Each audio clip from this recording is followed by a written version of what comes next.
en estos tiempos en donde la cultura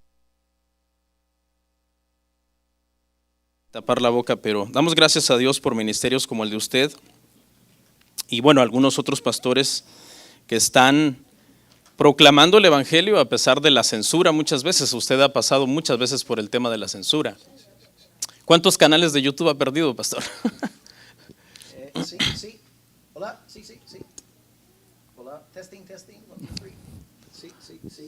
Hola, sí, uno de YouTube me quitaron y 2 de Facebook. Así que 3 en total, 3 cuentas. Wow. Sí.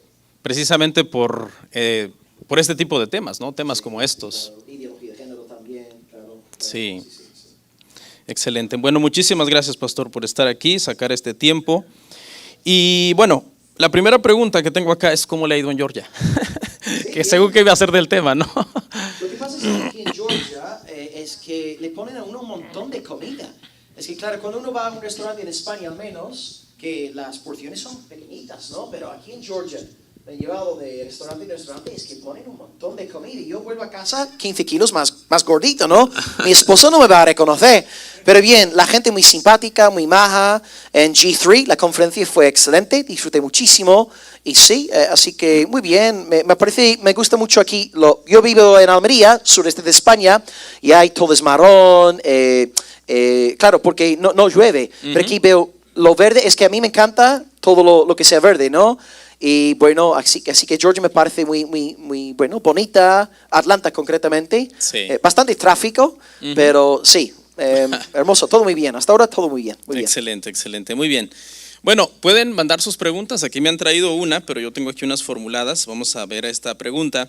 Si pudiera dar un consejo a las mujeres para no caer en el feminismo, que las rodea, que las ataca por todos lados, ¿qué les diría? Sabemos que con este tema de la ideología de género, inclusive el pastorado femenino y todas estas cosas, hay mucha tentación a las mujeres a caer al feminismo.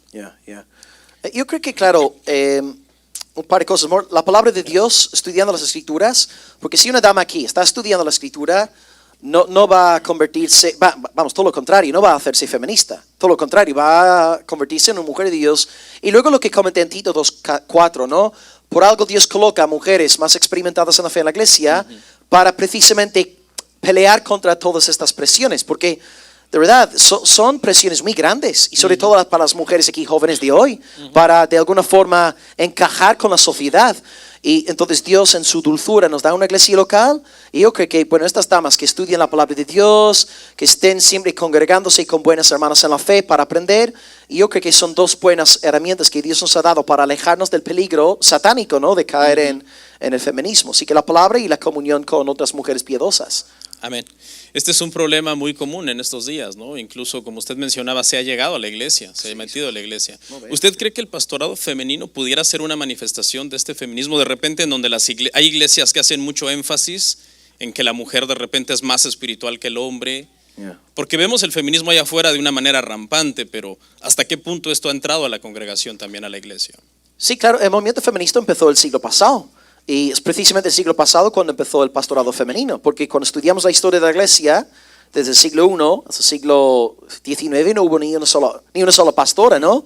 En la iglesia, con el auge del feminismo el siglo pasado, luego ciertas iglesias casadas con la cultura empezaron a aceptar el feminismo y concretamente todas aquellas iglesias que empezaron a ordenar a pastoras, si vosotros os fijáis, incluso en Estados Unidos, ¿no? En las denominaciones que ahora están ordenando a LGTBQ+, al ministerio público, esas iglesias, hace una generación, 2 generaciones, empezaron a abrir el púlpito para mujeres. Y no es ninguna casualidad, porque cuando tú empiezas a negar la palabra de Dios en el nombre de la cultura, estás abriendo ahí un dique para que la iglesia esté totalmente inundada, ¿no?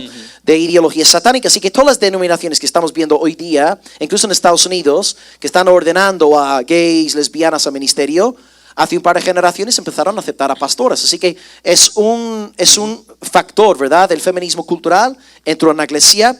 Y si nosotros no nos mantenemos anclados en la palabra, nos va a pasar exactamente lo mismo. Así que por esta razón debemos hablar con valor en cuanto a estos temas, porque cuando la iglesia se desvía de lo que he predicado hoy, en 2 generaciones vamos a estar celebrando bodas gays. Es así.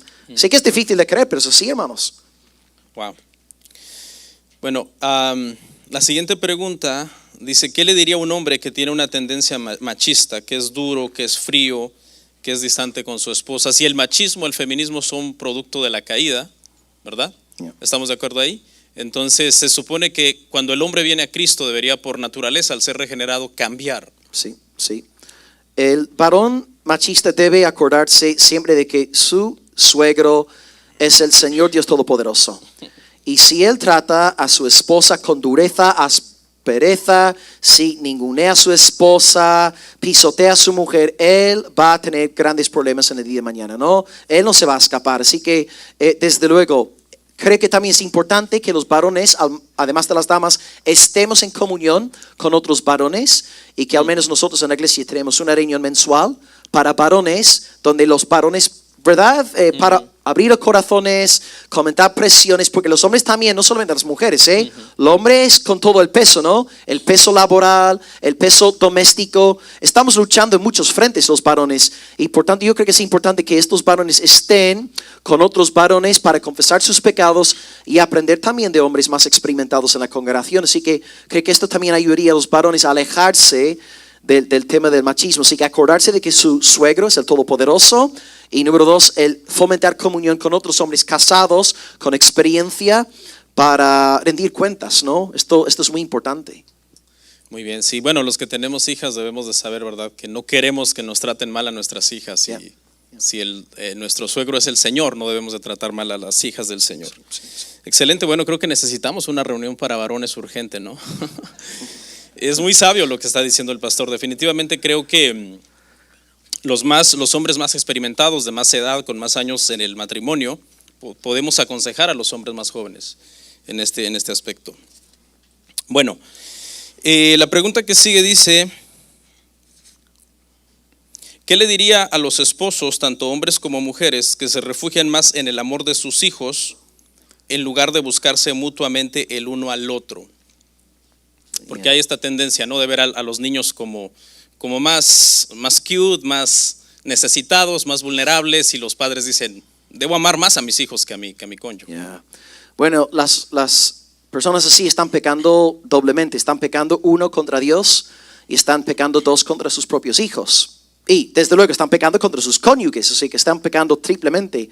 O sea, están pecando contra Dios porque Dios ha hecho que seamos una sola carne con el cónyuge. No soy una sola carne con mis hijas. No soy una sola carne con mi varoncito. No, ¿qué va? Yo soy una sola carne con mi esposa. Yo y ella hasta el fin. Ella es mía, yo soy suyo. Y bueno, cuando las hijas se hagan mayores, ¿verdad? Cuando se casen, yo estaré con mi mujer. Las niñas no van a estar en casa toda la vida, ¿verdad? Yo, mi mujer. Así que si yo doy más prioridad a mis hijos, si yo estoy dando más prioridad a ellos, estoy pecando contra Dios, su diseño, Génesis 2:24, una sola carne con tu esposa. 2, estoy pecando contra mis hijos. Mis hijos necesitan ver que yo amo a mi mujer con locura, lo que he dicho hoy, ¿verdad? Y por esta razón, el tema de honrar a la mujer. Tú no puedes permitir que tu niño le falte el respeto a mami. Tú estás haciendo un gran bien a tu hijo.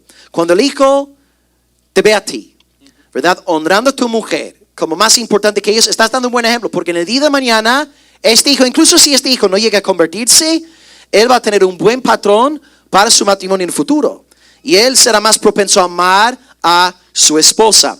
Así que si tú estás dando a los niños prioridad, los niños siempre primero, la mujer siempre hay en segundo lugar, no, estás dando un mal ejemplo a los hijos y desde luego estás pecando contra tu mujer, porque tu mujer fue creada con esta necesidad de tu afecto, tu cariño, ¿cierto? Así que las personas así están pecando en tres frentes, pecando contra Dios, pecando contra los hijos y pecando contra los propios cónyuges.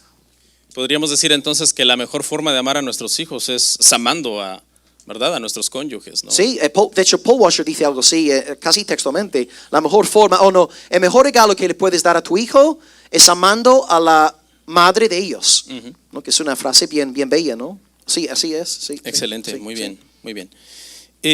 ¿Cómo tener una familia o un matrimonio que no se deja llevar por la cultura que nos rodea? No, sabemos que nuestros hijos están siendo constantemente mal adoctrinados en las escuelas y luego de repente en la casa no hay doctrina bíblica, la cultura comienza a meterse en el hogar y a hacer daño a la familia. Ya. La enseñanza en casa. No, padres, no podéis no puedes sobreestimar la importancia de la enseñanza de los padres en casa.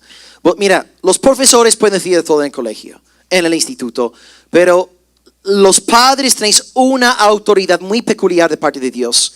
Y cuando tu hijo tenga 60 años, no va a estar acordándose de las lecciones del profesor. Va a estar acordándose de las cosas que mami, que papi le dijeron en casa, ¿verdad? Y esto lo hemos visto innumerables veces, incluso en España, personas que se han convertido con 60, 70 años, después de haber tenido a sus padres en la tumba 30 años, porque Dios ha dado a los padres una autoridad muy peculiar. Así que padres en casa, tenéis que estar enseñando la palabra. Varones, procurad entre semana, incluso los fines de semana, el día domingo, procurad tener devocionales en casa. Yo con mis hijos tengo devocionales todos los días. No tienen por qué ser devocionales de 3 horas, no tienen por qué ser cultos largos. Pueden ser, mira, para hacer una idea, ¿no? Yo os comento lo que hacemos nosotros. Leemos una porción del texto bíblico. Yo tengo, los hijos todavía son pequeñitos, 5 añitos, 3 y 10 meses. Así que leemos todavía una Biblia con ilustraciones, con dibujos. Y luego estudiamos un par de lecciones. Y luego lo que hacemos es oramos. Papi ora, luego mami ora.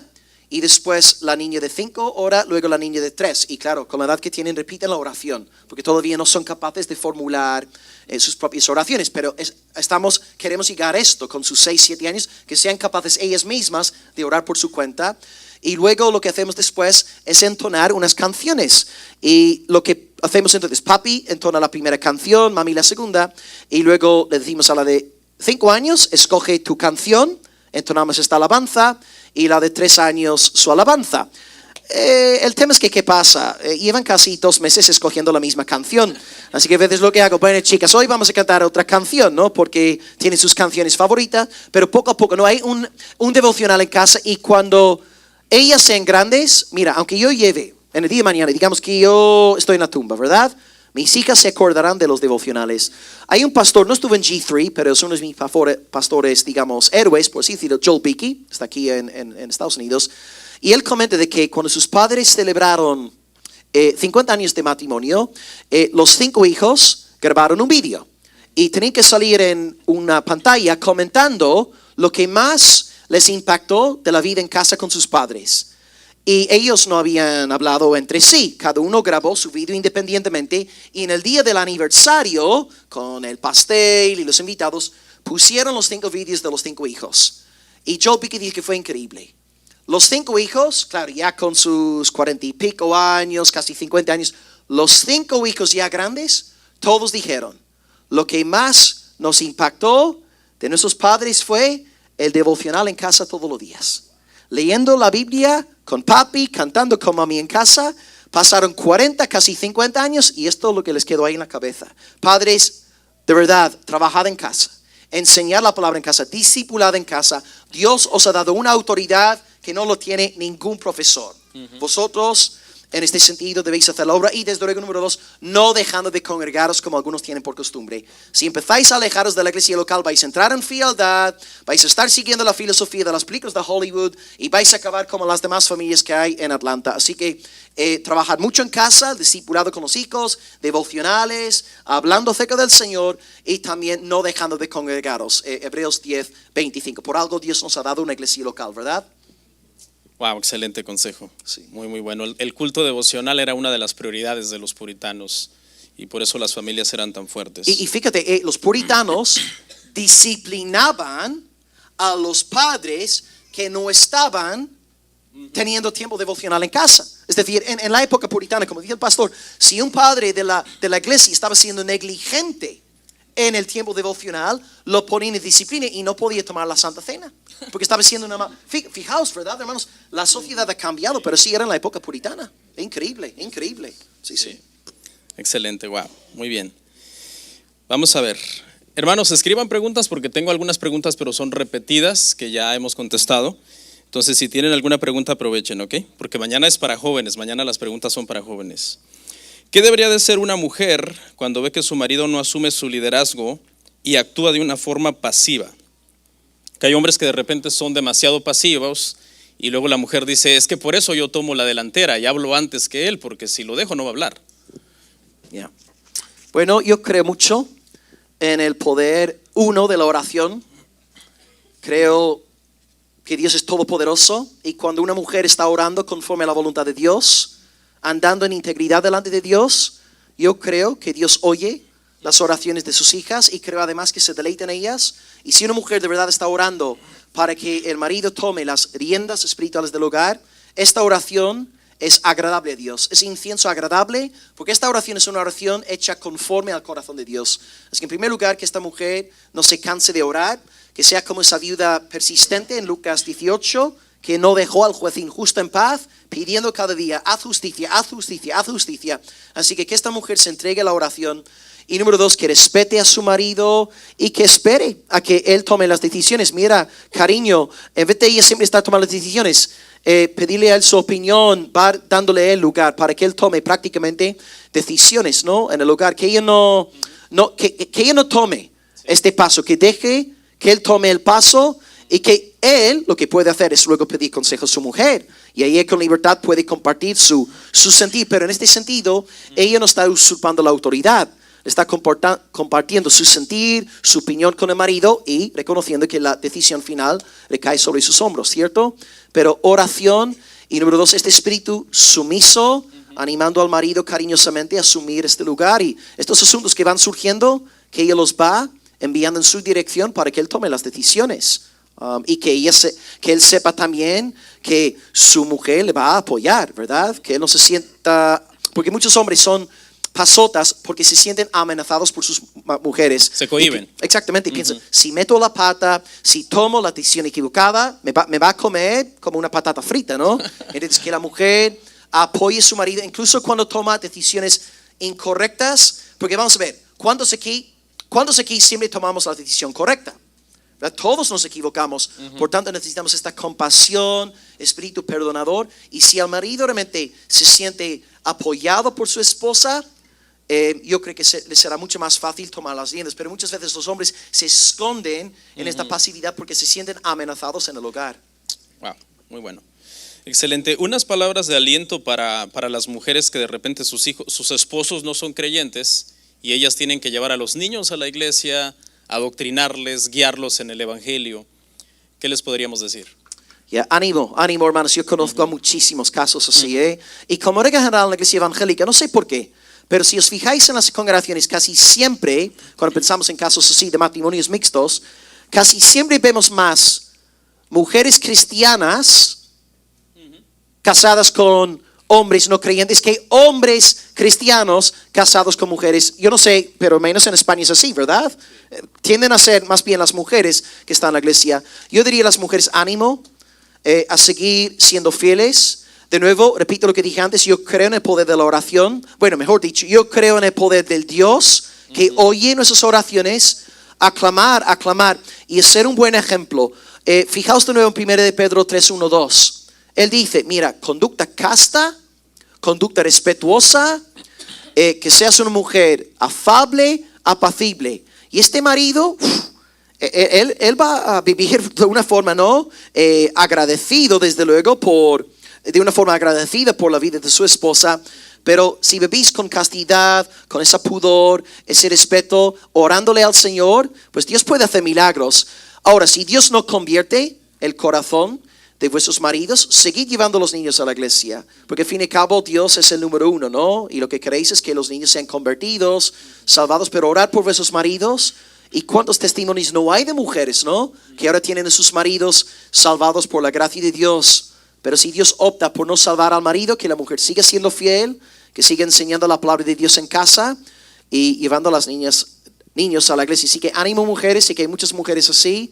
Pero seguid orando al Señor, clamad al Señor. Dios es bueno, Dios es misericordioso. Y quién sabe, Dios podría usar vuestro buen ejemplo y vuestras oraciones para llevar a vuestros maridos a los pies de Cristo. Así es, ánimo, porque incluso hay testimonios de mujeres que han pasado por un proceso así y después el Señor ha llamado a sus esposos no solo a la salvación, incluso hasta el ministerio. Entonces, muy bueno.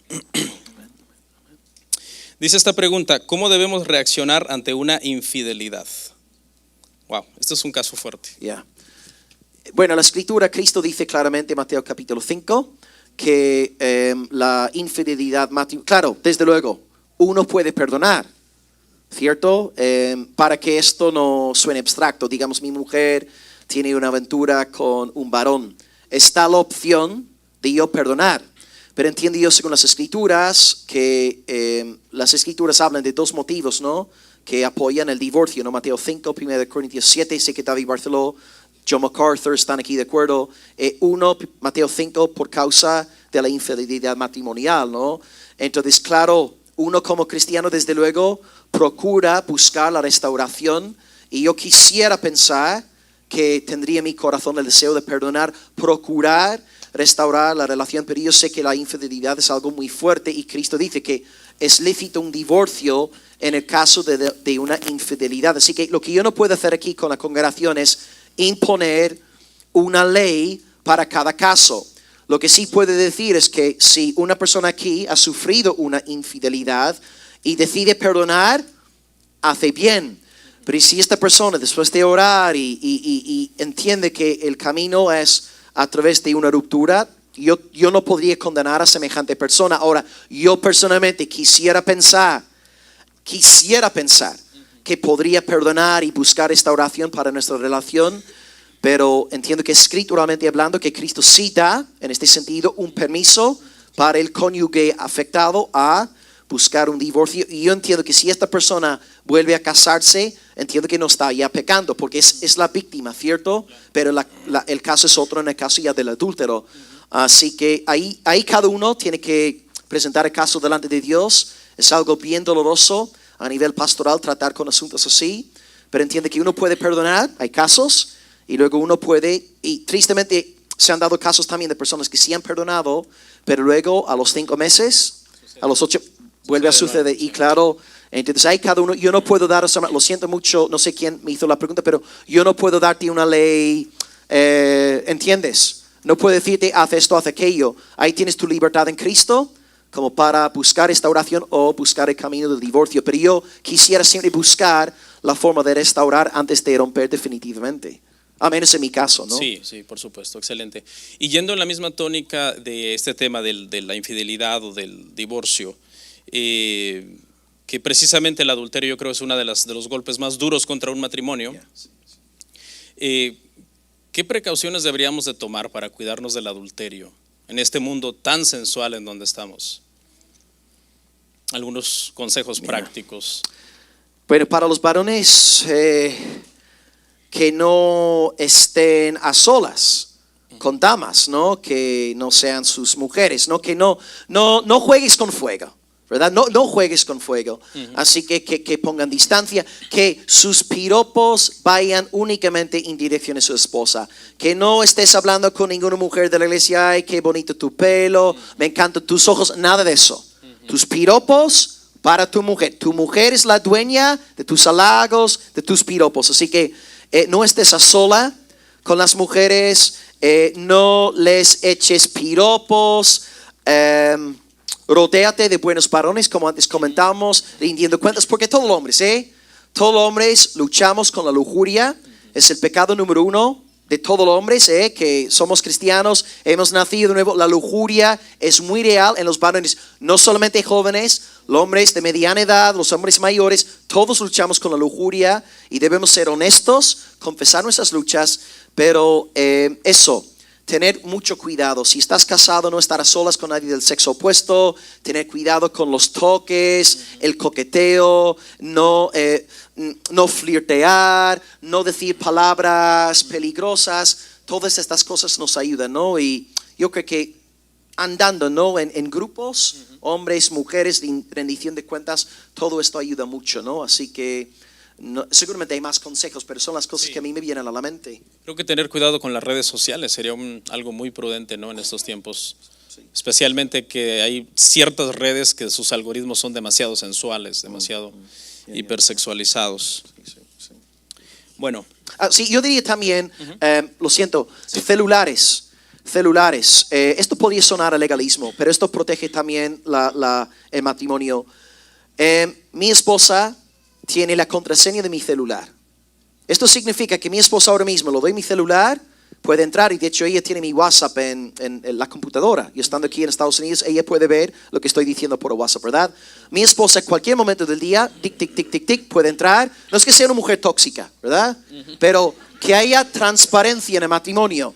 Y yo tengo su contraseña. Cualquier momento ella puede entrar, tiene acceso a mi Facebook, todos los mensajes que la gente me envía. Ella puede verlo todo. Entonces, esto también fomenta transparencia.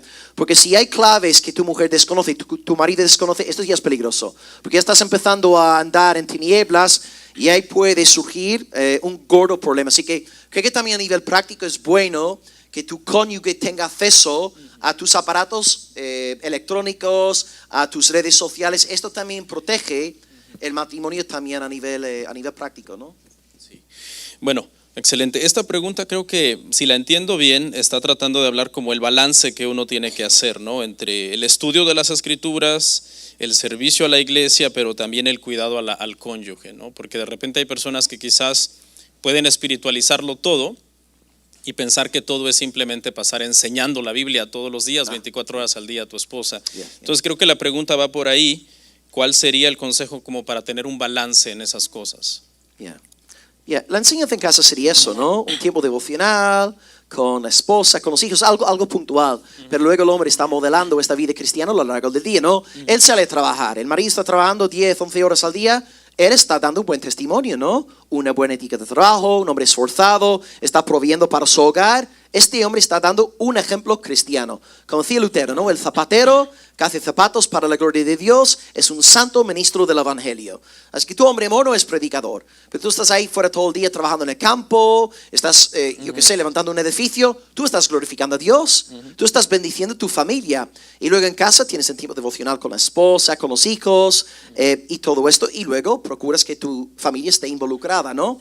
En la iglesia local. Así que no es estar ahí 24 horas al día enseñando, no es esto, pero sí dando siempre un buen ejemplo cristiano, ser un buen modelo a seguir, las mujeres haciendo lo mismo, dando un buen ejemplo en casa, ¿verdad? Con los adjetivos que antes hemos nombrado, y eso. Así que no, la idea no es estar ahí 24 horas al día alrededor de la Biblia, pero sí estar viviendo de una forma que agrade al Señor y desde luego incorporando la vida de la iglesia en nuestras familias, que va a ser de gran bendición también. Excelente, muy bien. Bueno, llegamos entonces al final de todas las preguntas que han formulado el día de hoy, entre otras que yo mismo redacté. Pero damos muchísimas gracias al pastor. Vamos a orar para terminar este tiempo, hermanos. Mañana tenemos la conferencia para jóvenes. Igual tendremos un panel de preguntas y respuestas al final. Y el domingo a las 11 nuestro servicio regular. Amén. Vamos a tener allá atrás un café. Esperamos que alcance para todos. Unas galletas, agua. Por favor, pase por allá. ¿Ok? Oramos. Señor, te damos muchísimas gracias. En lo personal he sido edificado y bendecido tremendamente por el sermón de esta tarde, Señor. Espero que también todos los demás matrimonios, todas las demás familias hayan abierto el día de hoy su corazón a tu palabra, al evangelio. Este evangelio, Señor, transformador, este evangelio de la gracia, Señor, que hace una obra tan maravillosa en nuestras vidas, que nos ha llamado a la salvación, que nos ha convertido en nuevas criaturas, Señor, para vivir para tu gloria. Aún en medio de estos tiempos tan peligrosos, Señor, y tan difíciles en los que estamos en estos días, queremos brillar, Señor, la luz de Cristo. Queremos ser, Padre Santo, ese faro de luz en medio de la oscuridad. Queremos ser la sal de la tierra, Señor. Ayúdanos, danos sabiduría, reconocemos nuestras debilidades, nuestras tendencias, Señor, a desobedecer, nuestras tendencias muchas veces a hacer cosas que no te agradan, pero rogamos, Padre, que tu Espíritu Santo esté siempre martillando en nuestra vida, Señor, guiándonos, aconsejándonos, llevándonos a toda verdad para poder, Señor, servirte, hacer tu voluntad, tener matrimonio, Señor, para tu gloria, que podamos criar a nuestros hijos, Señor, en disciplina y amonestación tuya, ser familia, Señor, que somos miembros de una iglesia, donde servimos, donde crecemos espiritualmente, donde apoyamos a otros, donde podemos, Señor, los más experimentados, apoyar y aconsejar a los jóvenes, orar por ellos y poder, Señor, tener una iglesia, Señor, sana, una iglesia estable, porque es una iglesia que está compuesta por familias y matrimonios estables, Señor. Gracias por la vida del pastor Will que nos compartió este día. Síguelo usando en los 2 días que faltan, Señor, de esta jornada que vamos a tener. Y gracias por cada persona, gracias por cada pastor que nos acompañó el día de hoy y personas de las diferentes iglesias que están hoy aquí, Señor, y a todos los de casa también. A ti la gloria, la honra y el honor, Señor, desde ahora y para siempre. Amén. Amén. Estamos despedidos, hermanos. El Señor